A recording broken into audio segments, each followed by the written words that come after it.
Hi යාළුවනේ සුබ දවසක් කිව්වා ඔබ සියලු දෙනාටම. අද මම ඔයාලට කතා කරන්න යන්නේ මම ලබාගත්තු අත්දැකීමක්. එහෙම නැත්නම් මම දැකපු දෙයක් ගැන. ඉතින් මම හිතනවා මේ වීඩියෝ එක තුලින් ඔයාලට යම් කිසි දෙයක් ලබා ගන්න පුළුවන් වෙයි කියලා. මොකක්ද?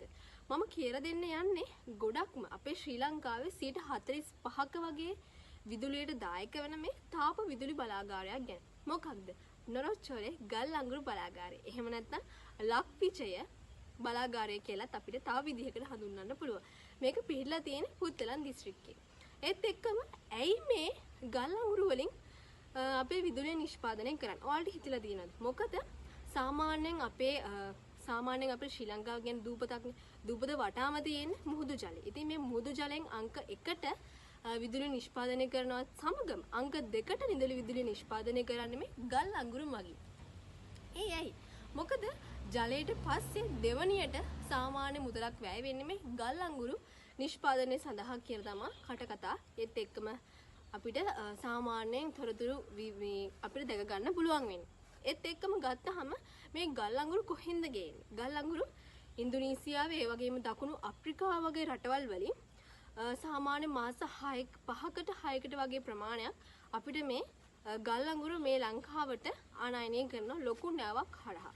මම ඉදිරියට ඔයාලට කොහොමද ජැටියකට ඒ නැව් වලින් කොහොමද ගේන්නේ ඒවා විස්තර ඔක්කොම කියන්න. සාමාන්‍යයෙන් ගත්තහම ගල් අඟුරු සහ ජලය කියන දෙකම අපිට මේ පුත්තලම් දිස්ත්‍රික්කයේ අපේ නොරොච්චෝලේ තියෙන්නේ සාමාන්‍යයෙන් මුහුදු බද ප්‍රදේශයක ආසන්නය නිසා ජලය සහ ගල් අඟුරු කියන දෙකෙන්ම ගන්නවා. ඒත් එක්කම ජලය ගත්තහම කෙලින්ම ජලය විදුලි නිෂ්පාදනයට ගන්න නැහැ.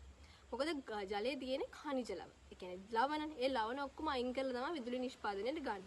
ඒත් එක්කම තව දෙයක් ගත්තොත් මේ ගල් අඟුරු සාමාන්‍ය තෙතකින් යුක්තයි.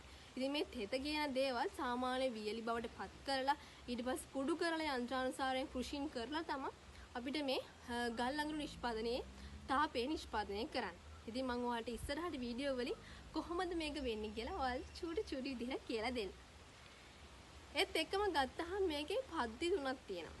සාමාන්‍ය මෙගාවොට් 300 ගානේ මෙගාවොට් 900ක වගේ ප්‍රමාණයක් නිෂ්පාදනය කරනවා.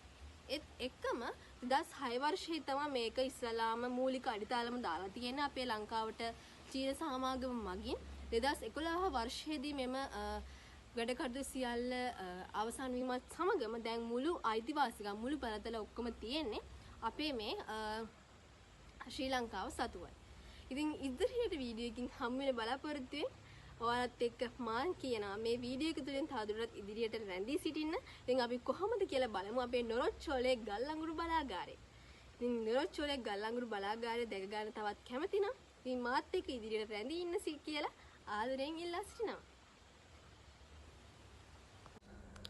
ඔය රතු පාට කණු තුනක් තියෙන්නේ. ඒ කණු තුන තමයි ප්‍රධාන බලාගාර. ඒ කියන්නේ බලාගාරයේ පද්ධති තුන. ඕකෙන් තමයි මෙගාවොට් 300 වගේ ප්‍රමාණයක් නිෂ්පාදනය කරන්නේ.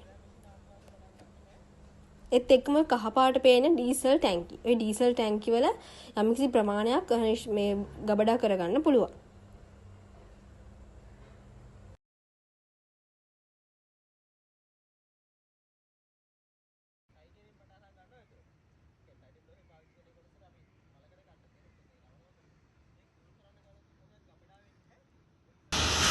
මේ තියෙන ජලයේ පිරිපහදු කරන ස්ථානය. ඉතින් මේ ජලයේ පිරිපහදු කරන ස්ථානය අධික රසයක් කියන පිරිපහදු කරාට පස්සේ ඇදෙන්නේ කෙලින්ම මේ ජලය අපේ මේ මූලාශ්‍ර වලට විදුත් කරන්නේ නැහැ.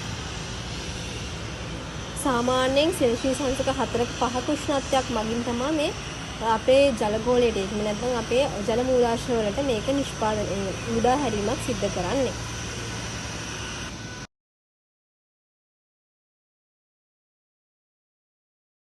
මේ තියෙන්නේ ගල් අඟුරු ගබඩාවක් 45ක වගේ ප්‍රමාණයක් දුර තියෙනවා.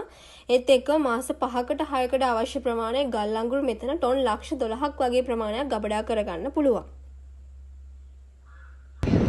මේ ඔයාලට ඈතින් පේනව නේද? මේ තමයි ස්ට්‍රගර් රෙඩ් ලේවර් කියන උපකරණය. මේ උපකරණය හරහා තමයි අපේ මේ සිදු කරන මේ අපිට එහා මෙහා කිරීම ගල් අඟුරු සිද්ධ කරන්නේ. මෙන්න මේකෙන් සිද්ධ කරන්නේ මේ වෙලාවේ කරන්නේ ගබඩාවේ තියෙන ගල් අඟුරු මේ බෙල්ට් එකට ලබා ගැනීමක් තමයි. මේ උඩ තියෙන බෙල්ට් එක. මේ බෙල්ට් එක හරහා තමයි අපිට ගල් අඟුරු එහා මෙහා කිරීමක් අපිට අවශ්‍ය විදුලි ලබා ගැනීමට අවශ්‍ය ගල් අඟුරු එහෙ මෙහෙ කිරීමක් සිද්ධ කරන්නේ මේ ස්ට්‍රකර් රෙඩ් ලේව හරහා.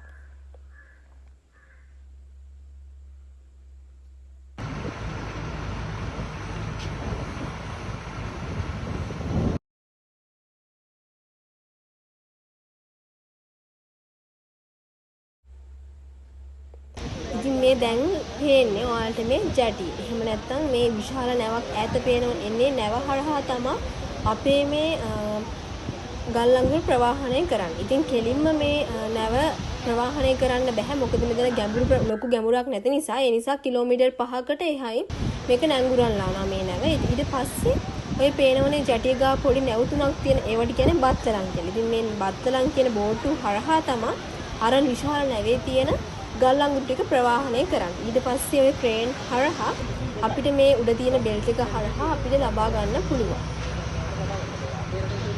ඉතින් ඔය තියෙන පිටිපස්ස ප්‍රමාණය. පිටිපස්සේ අපේ කොහොමද මේක සිද්ධ වෙන්නේ? සිදුවෙන ප්‍රමාණය තමයි ඒ තියෙන්නේ. ඔය කරත් නිල් පාට තියෙන්නේ කොටුවක් කියන්නේ. නිල් පාට නෙමෙයි ඒ තමයි එක පද්ධතිය. ওই පද්ධතිය හරහා තමයි අපිට විදුලිය නිෂ්පාදනය කරන්නේ. සාමාන්‍ය ලොකු මේක ඇතුළේ ලොකු තාපයක් තියෙන නිසා ගොඩක් කල් යනවා මේක නිවෙන්න. අර පේන තිබ්බ පවර් ස්ටේෂන් දෙක හරහා අනුරාධපුර සහ වේයන්ගොඩ කියන ප්‍රධාන පද්ධති දෙකට තමයි ඉස්සෙල්ලා මේ පුත්තලමේ නිෂ්පාදනය කරන විදුලිය ප්‍රවාහනයක් නැත්නම් මුදා හැරීමක් සිද්ධ කරන්නේ. ඉතින් නැවතත් මෙවැනි වීඩියෝ එකක හමු වෙන බලාපොරොත්තු වෙමින් අදට අපි සමුගන්නවා. ඉතින් ඔයාලා යම් කිසි දෙයක් දැනගත්තා නම් ලයික් කරන්න, ෂෙයා කරන්න, කමෙන්ට් කරන්න කියලා ඔයාලගෙන් ආදරෙන් ඉල්ලා සිටිනවා.